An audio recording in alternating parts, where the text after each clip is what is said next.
সাজে সাজে কুহি পাতে মন ৰুণঝুন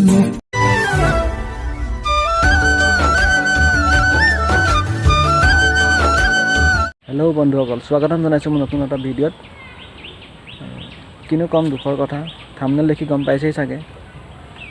শাক পাচলি জানে বজাৰত যিহে দাম, কিনি খোৱাটো আমাৰ নিচিনা মানুহৰ বাবে অসম্ভৱ। সেইবাবে ঘৰতে কৰি খাম বুলি ভাবিছিলোঁ, কিন্তু চাই লওক আপোনালোকে কি হ'ল আমাৰ অৱস্থা। শাক পাচলিৰ দাংবডি গছৰ এয়া অৱস্থা। দাংবডি বৰ্তমান 120 টকা চলি আছে, কিন্তু কি কৰিব আৰু, ঘৰতে খাম বুলি ভাবিছিলোঁ কৰি। পানীৰ মাজত দাংবডি গছ, আৰু এইফালে বেঙেনা পানীৰ তলত, মানে সকলো শাক পাচলি আমাৰ পানীৰ তলতে আছে। বীজ জলকীয়াও লাগি আছিলে গছত। বীজ জলকীয়া লাগিবলৈ আৰম্ভ কৰিছিলে, কিন্তু কি কৰিব, চব পানীৰ মাজত।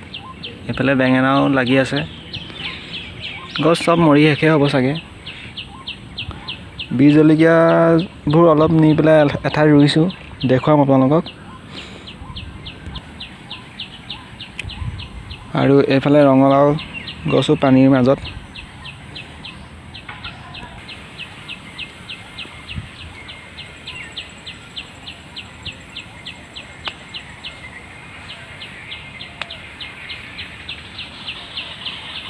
ইমান কষ্ট কৰি যদি একো ফল নাপাওঁ, মনত দুখ লাগিবই, সেইটো স্বাভাৱিক। আপোনালোকে জানেই আৰু কিমান কষ্ট হয় শাক পাচলি খেতি কৰোঁতে। আৰু যি কামেই নহওক, কষ্টটো কৰিবই লাগিব ন। আৰু এইবাৰ মানে বৰষুণৰ পানীয়ে বানপানীৰ সৃষ্টি কৰি দিছে আমাৰ ইয়াত। 4 লেন বনাওঁতে মানে কিছুমান কালভাৰ বন্ধ কৰি দিয়া হ'ল, সেইবাবে পানী ওলাই যাব পৰা নাই। নৈ পানী আহিবলৈ আছে, মানে বাৰিষা ভালদৰে অহাই নাই। যেতিয়া নৈ পানী আহিব, আমাৰ মানে কি অৱস্থা হ'ব ভাবি পোৱা নাই। অৱশেষত বীজ জলকীয়াবোৰ তাৰ পৰা আনি এটা ওখ ঠাইত ৰোৱা হৈ গ'ল। চাই লওক আপোনালোকে। এইফালে ৰুই দিছোঁ। এনেকুৱা প্লাষ্টিক আৰু মিঠাতেলৰ টিং আছিলে বেয়া বেৰি অলপ, তাতে ৰুই দিছোঁ।